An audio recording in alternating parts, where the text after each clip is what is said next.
Untuk kertas pembentangan hari ini adalah berkaitan dengan komplain. Kalau tuan-tuan ingat, rakan saya pembentang yang kedua tadi ada menceritakan andai kata tuan-tuan ada mempunyai sebarang isu berkaitan dengan sistem, tuan-tuan boleh laporkan terus kepada kita punya helpdesk.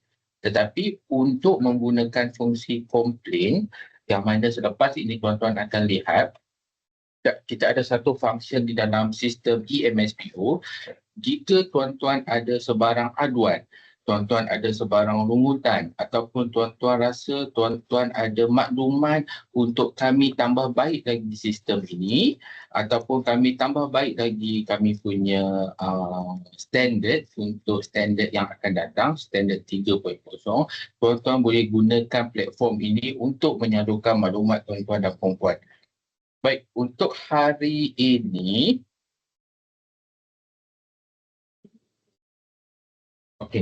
saya akan berkongsi dengan tuan-tuan ada 4 skop utama. Yang pertama, saya akan menceritakan lebih kepada objektif. Kemudian saya akan memperkenalkan tuan-tuan dan puan-puan dokumen komplain prosedur.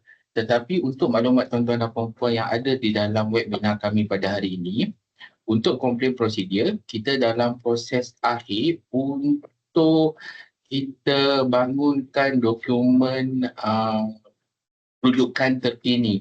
Mana kata kita dalam proses akhir untuk terbitkan dokumen komplain yang baru. Mungkin selepas ini kita akan wawarkan dalam kita punya laman web. Mungkin di situ tuan-tuan dan puan-puan boleh beri komen untuk kami tambah baik lagi untuk kami menjalankan fungsi-fungsi kami. Yang ketiga, saya akan berkongsi dengan tuan-tuan dan puan-puan dokumen DRP.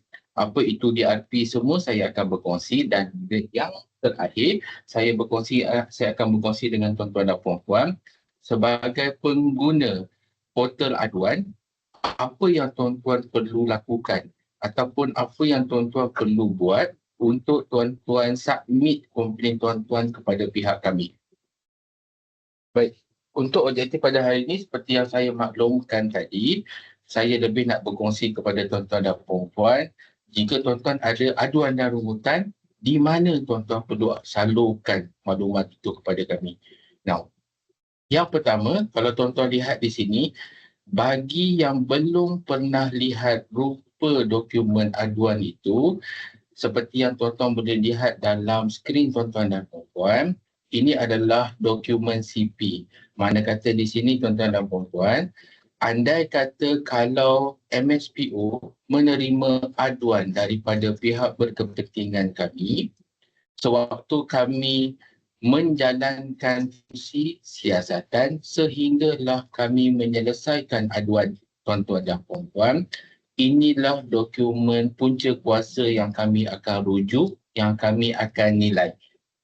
Baik, untuk dokumen ini tuan-tuan boleh rujuk dalam website kami. Saya tidak mahu ambil masa tuan-tuan dan puan-puan terlalu lama untuk menceritakan skop, term and definition, tetapi saya nak bawa perhatian tuan-tuan dan puan-puan untuk lihat pada skrin tuan-tuan dan puan-puan apa perkara-perkara penting. Maksud kata di sini, sewaktu MSPO menerima aduan tuan-tuan dan puan-puan, di sinilah kami akan mengambil masa, kalau tuan-tuan lihat di sini, daripada aduan tuan-tuan sampai sehinggalah kami melengkapkan kertas siasatan itu ataupun kami menjalankan siasatan.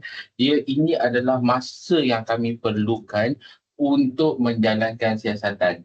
Baik, kalau tuan-tuan lihat dalam skrin yang pertama, sewaktu tuan-tuan adu di dalam portal kami, automatik kita perlukan 7 working days untuk respon kepada tuan-tuan dan puan-puan terhadap aduan itu. Maksud kata di sini, tuan-tuan log masuk ke dalam sistem kami, sistem akan beri maklumat dalam tempoh 7 hari mengatakan bahawa aduan tuan-tuan puan-puan itu telah diterima. Kemudian, kalau tuan-tuan lihat di situ, selain daripada itu, kita perlukan 5 hari juga untuk accept, untuk menerima. Kita akan receive semua aduan.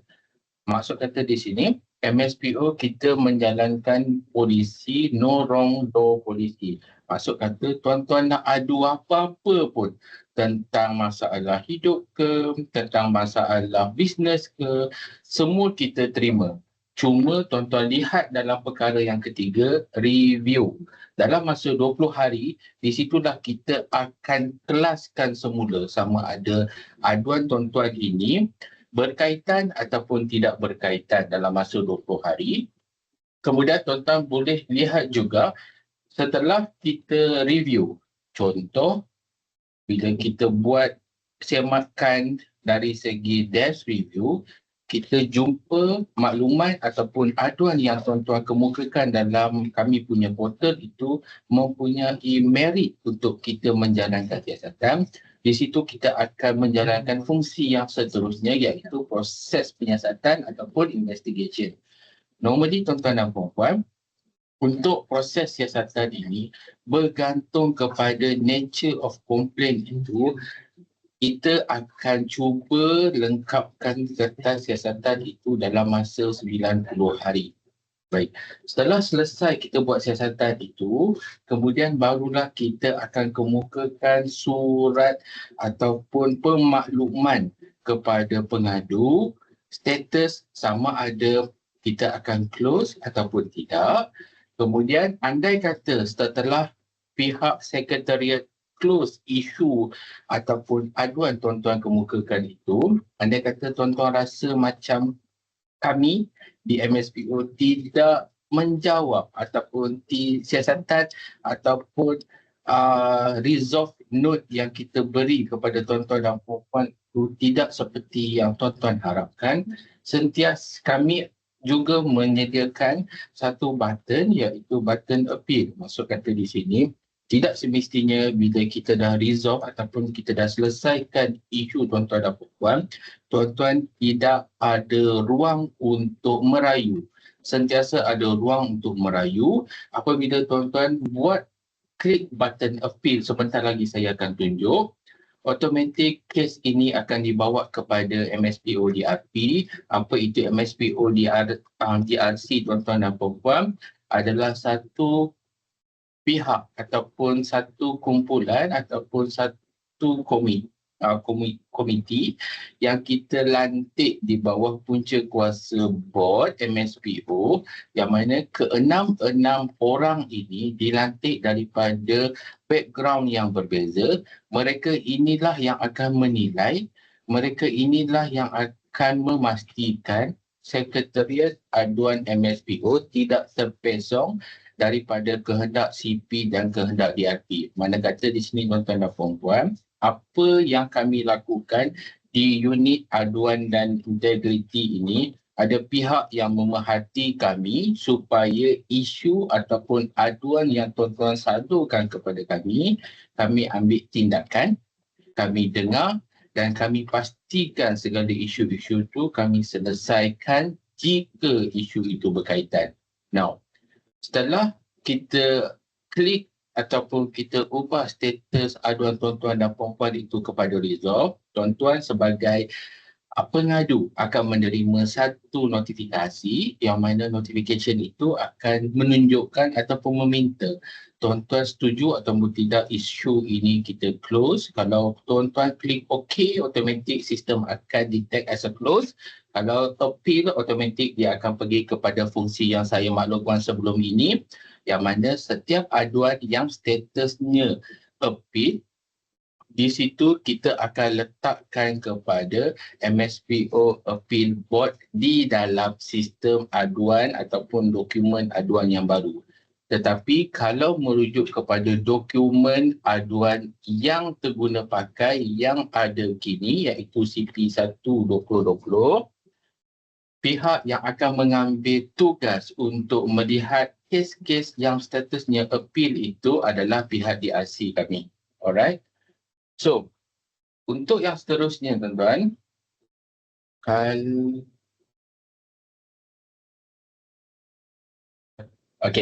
kalau tuan-tuan pergi kepada website kami, kalau tuan-tuan lihat di atas di button A itu, sebagai pengadu yang berdaftar, kalau tuan-tuan lihat dekat situ untuk klik ataupun setelah tuan-tuan berdaftar ataupun tuan-tuan login masuk tuan-tuan punya information, tuan-tuan boleh check sama ada, kalau tuan-tuan lihat di bawah ini, lodge a new complaint ni, tuan-tuan boleh adukan kepada kami aduan, ataupun setelah tuan-tuan dah berdaftar, tuan-tuan boleh check status yang mana sekarang ini status aduan tuan-tuan dan puan ada di peringkat mana. Baik. Kalau tuan-tuan lihat di sini, ini dalam sistem yang lama tuan-tuan dan puan jadi saya tak nak ambil masa terlalu banyak untuk tengok dalam sistem lama seperti yang dimaklumkan oleh rakan saya, MSPO, kita dah berubah. Dulu kita pakai sistem MSPO Trace. Kalau tuan-tuan lihat di sebelah kiri tuan-tuan di bawah ikon B itu, ini adalah interface lama ataupun papan layar yang lama untuk sistem MSPO Trace. Tetapi saya nak bawa perhatian tuan-tuan lihat kepada klausa 6.1 tu. Kalau tuan-tuan lihat dalam klausa 6.1 itu, walaupun kita dah ubah sistem ataupun daripada EMSPO daripada MSPO Trace kepada EMSPO, tetapi elemen yang kita perlukan daripada tuan-tuan dan puan remain unchanged. Maksud kata di sini, tuan-tuan sebagai pengadu yang sah, tuan-tuan perlu menggunakan platform kami untuk salurkan maklumat itu. Kenapa? Kerana untuk tujuan rekod dan dokumentasi.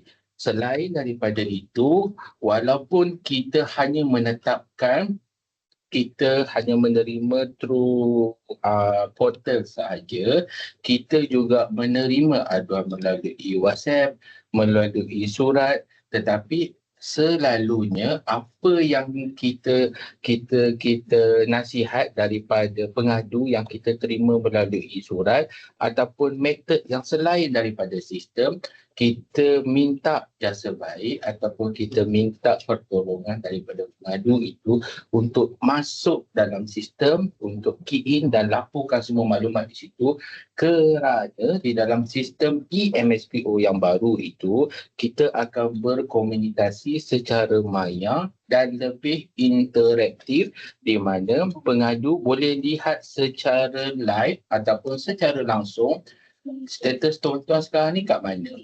Apa maklumat yang kami minta daripada tuan-tuan untuk kami jalankan siasatan lanjut.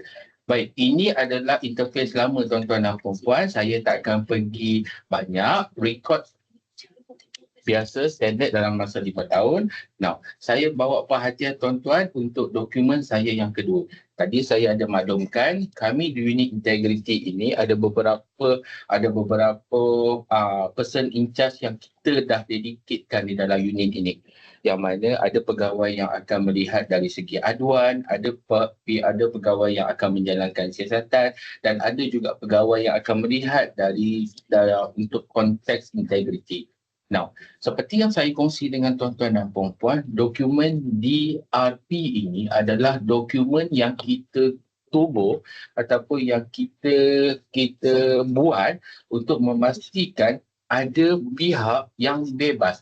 Dia bukan dalam tim MSPO, tetapi kita lantik di bawah punca kuasa board untuk pantau kami. Maksudnya di sini, segala operasi unit integriti aduan ini, pihak inilah yang akan menilai kami. Contoh, kalaulah tuan-tuan adukan isu ataupun aduan kepada unit saya, unit kami di MSPO ini, kami tidak boleh sewenang-wenangnya ataupun simply change status tuan-tuan tu daripada investigation to resolve tanpa kita dapat persetujuan daripada DRP. Mana kata di sini tuan-tuan dan puan, segala isu-isu yang tuan-tuan maklum kepada kami, cuma ada 3 pihak di dalam MSPO saja yang akan tahu. Pertama, Sekretariat MSPO, unit kami sendiri. Yang kedua adalah DRP, dan yang ketiga adalah MSPO Board. Lain-lain personal di dalam MSPO, mereka tidak tahu siapa pengadu, mereka tak tahu apa komoditi ataupun apa nombor telefon tuan-tuan, apa email address tuan-tuan, itu semua maklumat kita protected seperti di dalam form yang tuan-tuan akan isi sebentar lagi. Baik, saya tak nak tunjuk dekat tuan-tuan kerana apa fungsi DRP atau fungsi yang DRP, kerana ini adalah dokumen yang membantu kami untuk menjalankan tugas. Tapi saya nak kongsi dengan tuan-tuan dan puan-puan siapa sebenarnya DRP yang kami dah lantik. Kalau tuan-tuan tengok dalam skrin tuan-tuan dan puan-puan sekarang ni, tuan-tuan boleh lihat di sini, ini adalah 6 wakil daripada pihak luar yang telah dilantik untuk tempoh 2 tahun. Jadi, tuan-tuan lihat di bawah kolom box bawah tu, andai kata tuan-tuan ada isu selain daripada standard ataupun tuan-tuan ada isu berkenaan dengan staf MSPO yang ada buat salah laku di luar. Contoh, ada rakan-rakan saya di lapangan, mereka pergi kepada tempat tuan-tuan dan puan-puan, mereka meminta charge yang tidak sepatutnya. Contoh, tuan-tuan boleh terus laporkan kepada email yang saya sertakan tu, drc@mspo.org.my. Ini bagi salah laku yang selain daripada standard, selain daripada logo, selain daripada MSPO scheme, selain daripada isu-isu ini, tak habis urus kami, ataupun tuan-tuan ada whistleblowing, tuan-tuan syak pegawai ini menjalankan tugas dengan tidak amanah. Di sinilah fungsi DRC kami. Tuan-tuan boleh terus lapor kepada DRC kami, dan kami di unit sekretariat pun tidak tahu kalau ada aduan direct kepada DRC kami tidak tahu siapa yang mengadu, kami cuma diarahkan untuk menjalankan siasatan bergantung kepada saya punya chairperson. Okey, maksud clear tuan-tuan dan puan-puan Now, kita pergi kepada kita punya agenda utama. Kalau tuan-tuan lihat di sini, seperti yang saya maklumkan, kita dah berubah daripada MSPO Trace kepada eMSPO.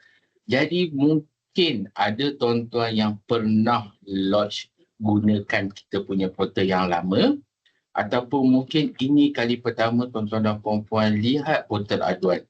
Bagi yang dah pernah menggunakan eMSPO ataupun MSPO Trace platform sebelum ini, mungkin tuan-tuan boleh berkongsi di dalam ruangan komen itu bagaimana prestasi kami dalam menyiasat tuan-tuan punya aduan tu. Bagi pengguna yang baru, saya nak ajar ataupun saya nak bawa tuan-tuan untuk sebagai pengguna baru. Saya ni baru, kalau saya nak laporkan aduan ni macam mana? Saya ajar tuan-tuan dalam 10 step yang sangat ringkas untuk buat aduan. Kenapa kami perlukan aduan tuan-tuan dan puan-puan? Kami di unit sekretariat ni bukanlah kami nak sibuk ataupun kami terlalu mencari maklumat. Tidak. Kerana setiap aduan ni ataupun rungutan ataupun informasi yang tuan-tuan beri kepada unit kami, itulah yang kita akan pakai untuk kita tambah baik lagi servis kualiti kami kepada tuan-tuan dan puan-puan. Now, kita check balik. Untuk pengguna baru sistem eMSPO, sebagai pengguna yang pertama, yang tugas tuan-tuan dan puan-puan, tuan-tuan tengok di sebelah kiri atas, di bawah nombor 1 tu, tuan-tuan kalau ada aduan sekarang ni, ataupun tuan-tuan nak adu sekarang tapi tuan-tuan tak tahu, selama ni banyak sangat aduan, tak pernah jumpa dia punya jalan, tuan-tuan klik dulu emspo.org.my/public/complaint. Setelah tuan-tuan klik link ini, dia akan keluar interface yang tuan-tuan lihat di tengah ni. Kemudian tuan-tuan lihat di tengah ada item nombor 2 tu. Sebagai pengguna baru, tuan-tuan klik sahaja complainant sign in. Kemudian sistem akan pop up kepada skrin yang nombor 3. tuan-tuan tengok yang saya dah merahkan di bawah itu, di bawah item nombor 3, tuan-tuan klik register di situ. Setelah tuan-tuan klik register dekat situ, tuan-tuan tengok yang di sebelah kanan tuan-tuan dan puan-puan, ini maklumat yang kami perlukan. Tuan-tuan isi maklumat ini, dia akan relate balik dengan clause 6.1 di bawah CP dokumen. Maklumat ini kami perlukan. Tuan-tuan isi semua maklumat tuan-tuan dan puan-puan, kemudian tuan-tuan dan puan-puan klik register. Tapi tuan-tuan dan puan-puan kena ingat, tuan-tuan mesti macam, adakah setelah saya kongsi maklumat saya ini, data saya ini dilindungi? Jawapan kepada tuan-tuan dan puan-puan, ya, segala maklumat data tuan-tuan, nombor telefon tuan-tuan, email address tuan-tuan, ataupun nama tuan-tuan.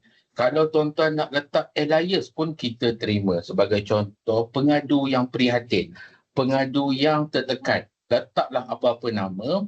Cumanya apa yang saya ataupun unit kami sarankan, tolong letak email address yang betul. Kenapa? Sekiranya pihak sekretariat ada ingin memohon makluman tambahan. Tuan-tuan lihat tadi dalam kita punya timeline ada proses review. Dalam proses review, kami diberi masa cap untuk 20 hari untuk menilai semua maklumat-maklumat yang tuan-tuan beri itu sama dia ada merit ataupun tidak. Di bawah sistem yang baru ini, kalau ada maklumat tambahan yang kami perlukan, semuanya kita akan update melalui portal. Dan andai kata tuan-tuan tidak memasukkan email yang sebenar, tuan-tuan tidak akan mendapat notifikasi, satu. Yang kedua, tuan-tuan tidak akan dapat password untuk tuan-tuan key in tuan-tuan punya komplain portal. So-so good tuan-tuan dan puan-puan. Okay, now, bila item nombor 4 itu tuan-tuan dah isi, automatik tuan-tuan akan dapat satu email yang macam ni daripada sistem. Sistem akan prompt kepada tuan-tuan dan puan-puan, ini email yang tuan-tuan puan-puan register, ini adalah password yang tuan-tuan akan dapat. Gunakan password dan email ini untuk login masuk komplain portal tuan-tuan dan puan-puan untuk menyemak sama ada isu tuan-tuan puan-puan ni ada kat mana. Now, klik, kita rujuk balik kat bawah ni untuk tengok balik di bawah item nombor 3 tuan-tuan puan-puan. Setelah perempuan dah isi maklumat, dah register, dah klik button register, tuan-tuan dah dapat password, buka interface yang sama, tuan-tuan just masukkan email address dan password dan sign in. Bila tuan-tuan sign in, automatic sistem akan pop up dalam interface sistem tuan-tuan dan puan-puan. Kalau tuan-tuan nak klik untuk buat aduan, tolong tekan item nombor 6 plus lodge complaint di sebelah kiri tuan-tuan dan puan-puan. Tuan-tuan klik di situ, bila tuan-tuan dan puan-puan klik di situ, automatic sistem akan bawa kepada tuan-tuan dan puan-puan kepada item nombor 7 di sebelah kanan tuan-tuan dan puan-puan sekarang ni.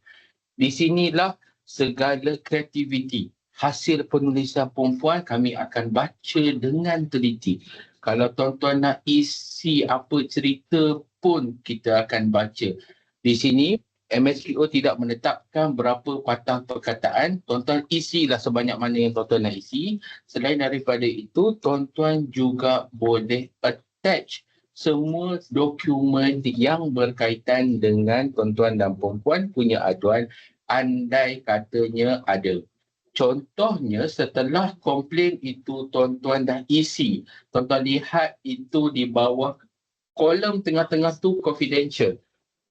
Sistem akan prompt kepada tuan-tuan dan puan-puan sebelum tuan-tuan dan puan-puan submit aduan itu. Sistem akan tanya kepada tuan-tuan dan puan-puan, tuan-tuan dan puan-puan nak nama tuan-tuan puan-puan dilindungi ataupun tidak. Selagi mana tuan-tuan tak klik ya, selagi itu tidak boleh submit. Tapi kalau tuan-tuan klik ya, automatik kami di unit ataupun di sekretariat aduan dan rungutan, sewaktu kita bentangkan aduan ini dalam tempoh perkara kepada pihak DRC kami akan paparkan nama tuan-tuan. tetapi hanya untuk DRC dan bot sahaja. Untuk public notification, kita tidak akan paparkan nama tuan-tuan dan puan-puan.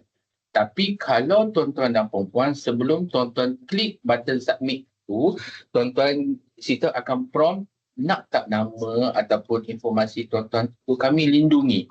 Tuan-tuan memang suka dikenali oleh semua industri, tuan-tuan klik no. Automatik kita akan paparkan semua maklumat itu tuan-tuan dan puan-puan. Alright, good to go. Now, setelah item tadi tu tuan-tuan dah tulis semua cerita, bila tuan-tuan klik saja submit tu, automatik nanti dalam interface komponen, tuan-tuan tengok di item nombor 8 itu, sistem akan capture aduan tuan-tuan seperti itu. Tapi bila tuan-tuan klik dalam aduan tuan-tuan dan puan-puan itu, sistem akan bawa tuan-tuan kepada perkara yang nombor 9 tu. Mana kata di sini, dalam sistem yang lama, kita tidak boleh berkomunikasi di antara sekretariat dan pengadu. Tetapi untuk sistem EMSPO, sewaktu proses review tu, apa yang kami dapati, contoh dalam sistem yang lama, aduan itu ada merit. Tapi bila kita cuba hubungi pengadu itu, kita tidak dapat hubungi dan menyebabkan aduan itu kita tidak dapat buat siasatan yang lanjut. Tetapi dalam sistem yang baru ini, kita dah tambah baik.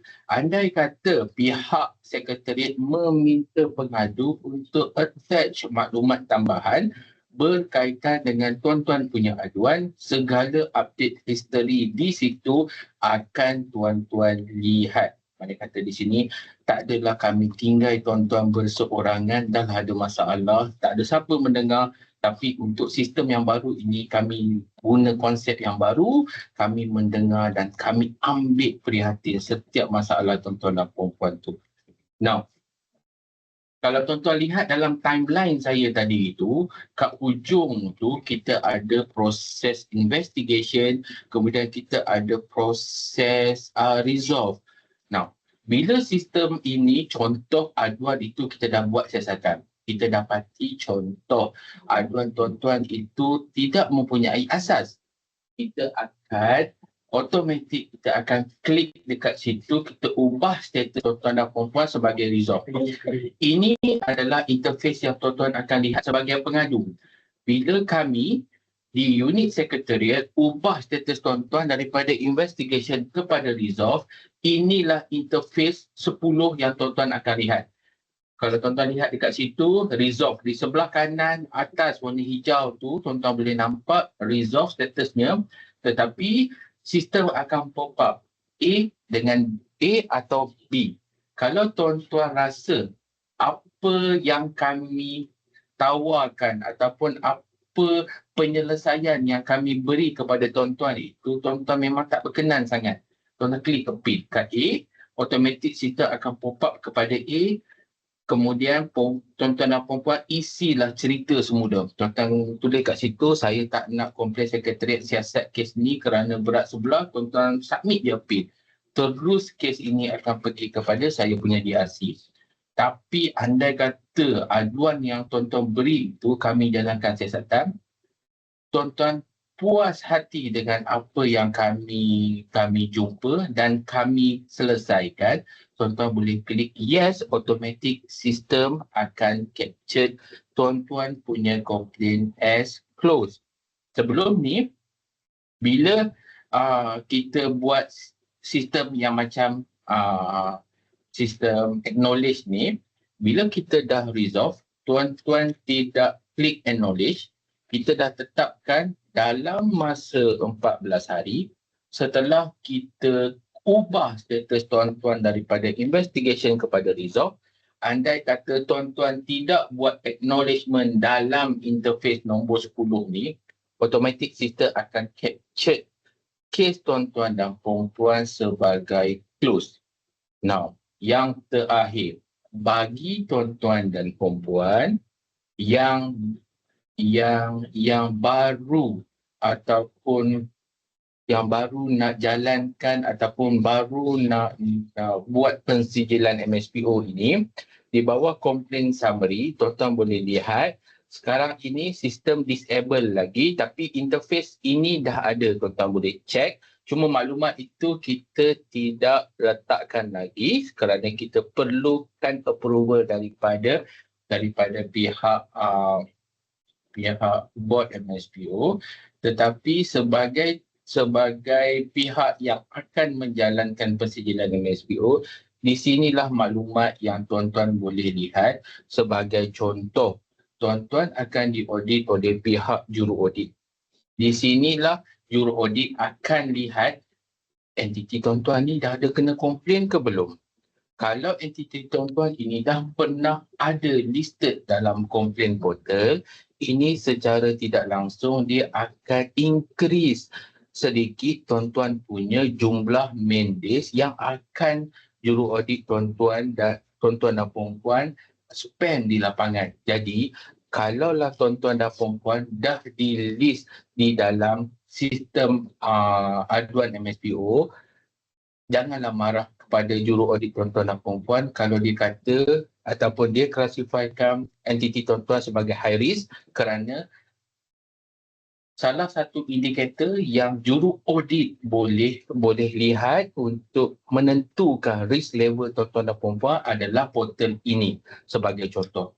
Tapi kita kan tadi ada bagi tahu check and balance.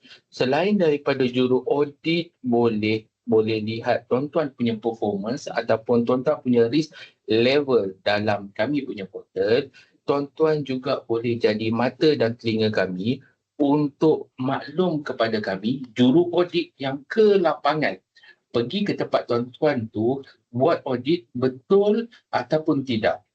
Ataupun adakah pengauditan itu dibuat selaras dengan skim dokumen seperti rakan-rakan saya maklumkan sebentar tadi. Andai kata juru audit yang spend ataupun yang audit di tempat tuan-tuan dan puan tidak menjalankan tugas mereka seperti yang kita tulis dalam skim dokumen, tolong gunakan portal aduan kami ini untuk sampaikan maklumat itu kepada kami, kerana kita memang serius. Kami di MSPO, kami memang ambil berat tentang kualiti auditors yang kami telah tauliahkan di lapangan. Pada kata kat sini, auditors yang turun kat tempat tuan-tuan dan puan itu, auditors yang kami pasti dari segi kualitinya itu terjamin. Tetapi kalaulah kualiti itu tidak ada dan tuan-tuan dapat kenal pasti, tolong maklumkan kepada kami. Dan yang terakhir tuan-tuan dan puan, mungkin tuan-tuan dan puan kalau ada aduan, tuan-tuan boleh scan QR ni, dia akan terus navigate tuan-tuan kepada interface utama komplain portal. Tuan-tuan boleh screenshot ataupun tuan-tuan boleh lihat rakaman audio ini setelah sesi ini tamat. Dan sebagai penutup, andai kata tuan-tuan dan puan ada sebarang pertanyaan lanjut berkaitan dengan komplain, tuan-tuan boleh email kami di alamat complaints@mspo.org.my. With that, thank you very much tuan-tuan dan okay.